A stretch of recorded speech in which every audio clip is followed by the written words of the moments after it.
50 мільярдів доларів за наступні 5 років. Амбітні плани нової влади щодо залучення інвестицій озвучили сьогодні на інвестиційному форумі в Маріуполі. Туди прибули сотні інвесторів, бізнесменів. Українські та міжнародні підприємці охоче обмінювалися візитівками. Домовилися, в Україні зв'язок та інтернет має бути навіть у найвіддаленіших куточках країни. В планах будівництво сміттєпереробного заводу. Що ще? Розкаже Марія Петрик.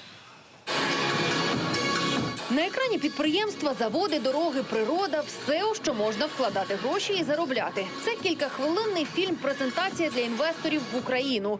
Джованні Салветті, керівник міжнародної інвесткомпанії, у Маріуполь приїхав із конкретними планами і пропозиціями.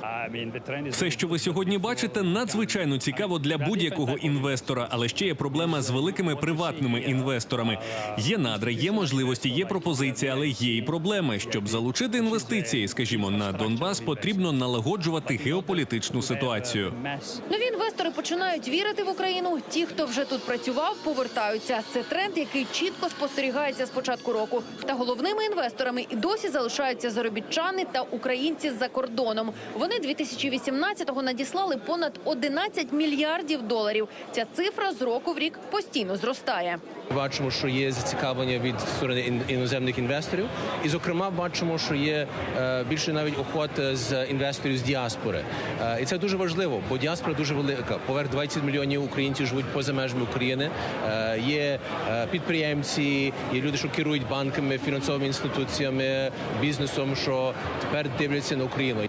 За минулі 2 роки прямі іноземні інвестиції склали 2,5 та майже 3 мільярди доларів. Плани нової влади доволі амбітні. Їх сьогодні озвучили на форумі. Планку планують підняти в 4 рази і за наступні 5 років залучити вже 50 мільярдів доларів інвестицій.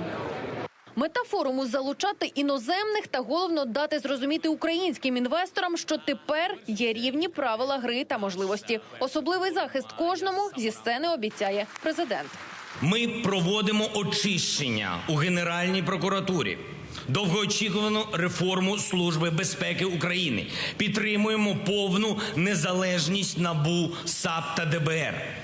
Я вірю, що розслідування гучних корупційних справ, а також резонансних убивств Павла Шеремета, Катерини Гандзюк та інших громадських активістів будуть належним чином розслідувані, а всі винні обов'язково покарані. Має відбутись не фасадна, а справжня реформа судової системи.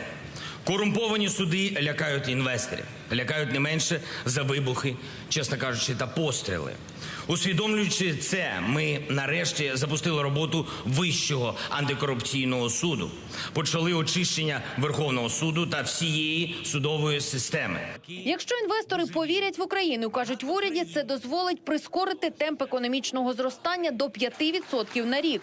Вкладатимуть гроші в Україну іноземні інвестори в промисловість, сільське господарство, інфраструктуру, а також в сферу ІТ. Розроблятимуть, до прикладу, ось такі роботи. Привіт! Добрий день, мене звати Кіті. А я Марія. Ось так. Без швидкісного та інтернет-зв'язку на всій території країни теж нікуди. Вирішити ці проблеми взялися представники всіх телефонних операторів. Вони разом із прем'єром підписали меморандум про розвиток мереж. В кожному куточку нашої країни має бути доступний якісний зв'язок і інтернет. І ми в уряді з президентом і з чудовими нашими компаніями-партнерами зробимо для цього все необхідне. В пріоритеті і збереження природи 400 мільйонів доларів на екологію. Метінвест планує вкласти в модернізацію підприємств. Обіцяють, виробництво стане ще менше шкодити довкіллю. Бізнес і влада підписують меморандум. Сьогодні в нашій країні тему екології намагаються використовувати для політичних баталій, для дезінформації, для лженовостей. Там, де общество и государство является полноправным партнером, который не только контролирует, но и помогает продвигать и развивать тему экологии, там индустрия развивается и там она достигает успехов. Те 40 тысяч рабочих мест, которые есть в городе Мариуполе, они будут сохранены. Значит, у города будет будущее. А если оно еще будет вот с такой экологической направленностью, говорит о том, что будет экологическое будущее города Мариуполя. У У меморандумі згадують про Маріуполь, Запоріжжя та Кривий Ріг. Мери знають, обіцянку інвестора на папері не залишиться. Метінвест не лише працює, а й втілює соціальні проєкти. За 5 років інвестували 1,5 мільярди гривень. Це і освіта, і спорт, і інфраструктура міста. І кожний рік з'являються нові і нові проекти, котрі соціально направлені. І ми дуже вдячні Метінвесту. Ми продовжуємо ту роботу, яку ми вже ведемо не один рік. І ще хотів би сказати, побільше б таких інвесторів і спонсорів в кожному місті нашої країни. Завтра інвестори та представники влади українських міст зберуться на форумі єдності, обговорять реінтеграцію непідконтрольної частини Донбасу та яким чином впроваджувати міжнародні проєкти. Welcome to Ukraine, welcome to Mariupol. Марія Петрик, Вікторія Малосвітна, Данило Городецький та Олександр Петровський. Сьогодні канал Україна.